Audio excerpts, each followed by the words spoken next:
Black Clover. This is Black Clover chapter 321, Excuses. Yo, there's a song in Marvel vs. Capcom 2. It's called "We're Gonna Take You for a Ride." Uh-huh. You could play that song in the background while reading this manga, and it would just be perfect. Is it because he's taking him on a ride? Dude, like we're on a ride. That's what this whole I'm gonna take you for a ride against this devil guy is. You just need to just completely believe that there's a way and that it's gonna happen. You know it's gonna happen, and you have to enjoy the process of it. Yeah. Scrutiny is just let it take you for a ride. Oh my god. Dude, you know what it is? I locked eyes with a certain panel and I nearly lost it. And the very first page, or the second page, not the very first page, but the first page, we start off with Seke, the copper, I think, if I remember right. He's the copper wizard. And he's just like groveling on the ground because he's being crushed by gravity at the moment. And he's like, "This is it, I'm dead, there's no way we'll beat this thing." And here comes swagged out, coming in, not even scared. Yeah, with fire and confidence in his eyes. Yeah. And man, Lucifero just like scrunches his face and he says, "Give that brat to me." And he's about to give the greatest smack in Shonen Jump history. He's loading up for it's not a back slap. He's like, right. He's about to slap the shit. Oh my god, it's my favorite panel. Probably. He just pounds the ground and it creates a. Oh my god! I'd like to think that it's just. I like to think that it's an across the face smack, because the way it's like coming down. But I love it. It's fantastic. Dodges it. He his head off his shoulder blades, but even looking at him for too long. That's what that was really about. Yeah. You're standing and looking at me. Why did you take the boy away that I was stomping out with my bare foot? Give him back. Smack. But uses his star magic to warp away. And he tries to do the same thing kind of Asta did. Come up from behind, do a slashy slash with his sword. It does not work because he does not have anti-magic. And he's about to get wrecked by Lucifero, who looks back and is like, "Oh, you're done now." You tried to slash me with that weak shit? Yeah, get out of here, dude. And that's when Meryl Leona comes in, full Kenpachi vibes, punching the shit out of Lucifero with her fire. And she and Yuno team up to face off against Lucifero. And basically, Mimosa is trying to cure Asta, and Seke is just trying to convince her to bounce. Because he's a coward and all, and she just Seke can't believe that this is like, why are we staying here? We should just go. And he's having flashbacks of everybody just like thinking he's awesome, and how Asta showed him otherwise, basically. And remembering that foul shit he said all at the beginning of the series. Yeah. And I remember reading that shit on the stream, man. I do remember him. Yeah. Being an A1 hater. Yeah. It is an interesting thing to see, like, from these first few pages of the series, like, how the art has changed even. Like, the little subtleties in the art. I appreciate it. Seke looks different, you know what I mean? He looks, like, less mature, I guess, now. He, like, looks younger. It's interesting. I don't know. Maybe I'm talking out of my ass. But in any case, Mimosa is healing, and that's when Asta just gets up, and he's still bloodied and beaten. He's not completely healed yet. He just stands up, and this is actually one of my favorite panels in Black Clover. I just love how it's drawn, and I think like it very much encapsulates what Asta is about. But I'll get into more later. With that being said, Asta is just dragging himself to the battlefield. Mimosa is just trying to tell him to sit down because he's not healed yet. And Seke is just in disbelief. He's like, "You're still completely trashed. What are you gonna do? What's the point?" And he just keeps trying to convince him that he's like nothing and he's gonna lose by even trying. Where has he been? Has he missed everything that's happened? He's not part of the Black Bulls.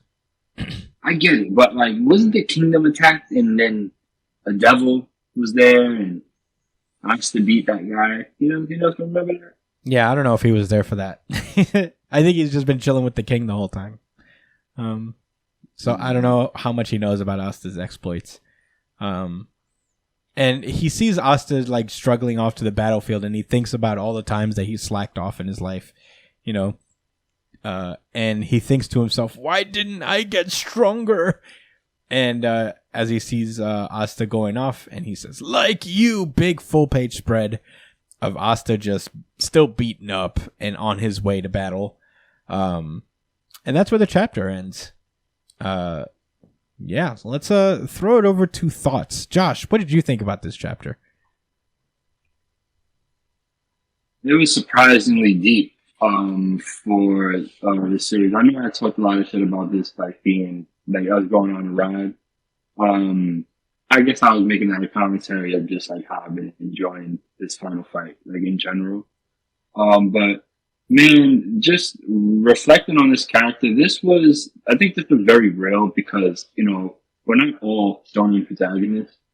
You know, we're regular ass people going through real life shit, one way or another. We all have our unique struggles.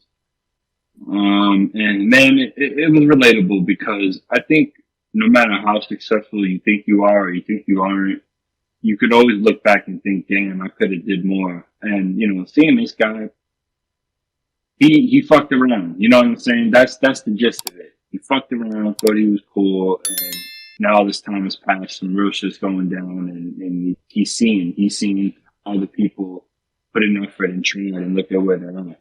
Even other characters, like the side characters, that they're not there right now, but they don't have to show that to make a point, in my opinion.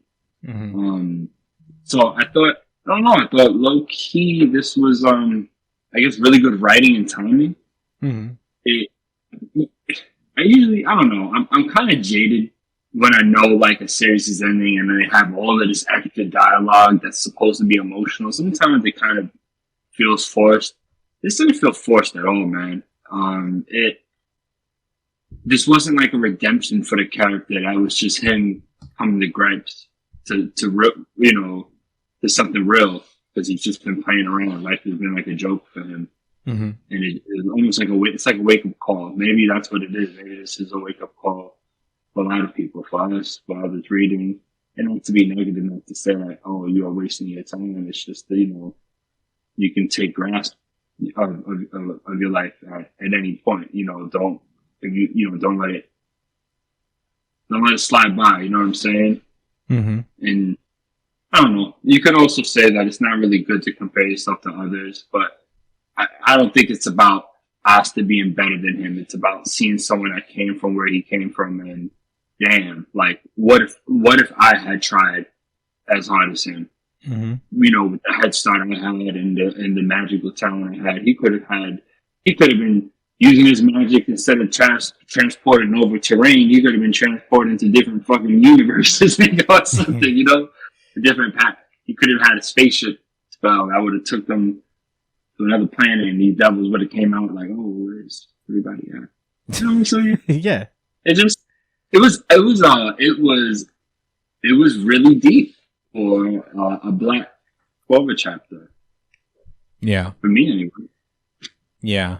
I agree. This was my runner-up in terms of really good chapters of the week. I was really considering. Oh yeah, it was number 2 for me. Black Clover's been really good lately. You guys were just too dope. Yeah, I mentioned earlier that like that one panel of him getting up and like beaten up is one of my favorite panels of the series, and I think it encapsulates a lot about Asta. I wanted to save like a lot of like the introspective Asta stuff for when eventually this series did come to an end. I'm not saying it's coming in tomorrow. I'm saying that at some point it is going to end, and I did want to like save this moment, but I guess this is a good time I guess like present the thesis of it, I guess, of what I was thinking. I like when Asta has these moments where it's just kind of like this quiet moments of strength. I think it's a lot more powerful than like the yelling type of thing that he does, because you know it really, this is Asta's true form, for lack of a better term. Like, this is who he is. He's a guy that, like, no matter what adversity is before him, like he was born into adversity, you know, and he just like never loses hope. He never loses that like grind mentality, you know. It is something to aspire to. And I think like what's really interesting about Black Clover is that, as like full of tropes as it is, and as much as like kind of I give it shit for that, it is, when it's gone, I don't know if we'll ever have something like this again. You know, like he doesn't break the mold as a character, and neither does Black Clover as a series, but it is kind of like it is one of those things that's going to be the last remnants of what Jump was, you know, like it's the last class of a certain generation of what the tone of Shonen Jump was, because, you know, if you read anything from Shonen Jump, it's evolving, you know, it's like becoming, there's more shades of gray in shonen manga these days, and that's not a bad thing at all. I mean, you know, that's why we have Jujutsu Kaisen and Chainsaw Man and series like that. But I don't know if we'll ever be actually rid of series like this. I'm just saying in a general sense, like, well, what Asta brings to the table will be less and less as time goes on, and what Black Clover brings to the table in general. And I'm just kind of like enjoying it for as long as it goes. And this is notwithstanding One Piece, of course. One Piece will be here till, I guess, we're all dead. But I kind of counted out of the conversation entirely because it's like on a different plane, basically. But yeah, I guess that's what I wanted to say. You know, there are different, you know, shades of gray being added to Jump, but I don't know. I don't think we'll get another series that's this boundlessly optimistic for a long time, unless it's a sports manga. Those tend to be generally very positive and uplifting, but super positive. Yeah, so who knows? I appreciate this chapter a lot. And I think it represents a lot of what Black Clover is about. And I respect it for that. So I think that's it for me. Do you have any more closing thoughts or rebuttals? No, I just, I thought those were just really nice thoughts. I mean, all right, yeah, it's the only thing I'll say is, again, I think what stands out about Asta as a character is just the pure energy. Mm-hmm. It's not even that he's a super goody two shoes. He just kind of fights for like what he has his own version of justice. You know what I'm saying? And it just happens to align with the general version of justice, which is something I believe in, which I've said plenty of times. I think humans are, you know, how do you say that? Biologically good people. We evolved to, like, you know, help each other, and that's how we beat out these big tough animals and shit, and created cities and invented technology, because we work together and share ideas, et cetera, et cetera. You know what? I talked about that shit and lost my train of thought. I love Asta. He's a dope protagonist. Yeah. Pure energy. Pure. Pure. Pure. Pure. Pure.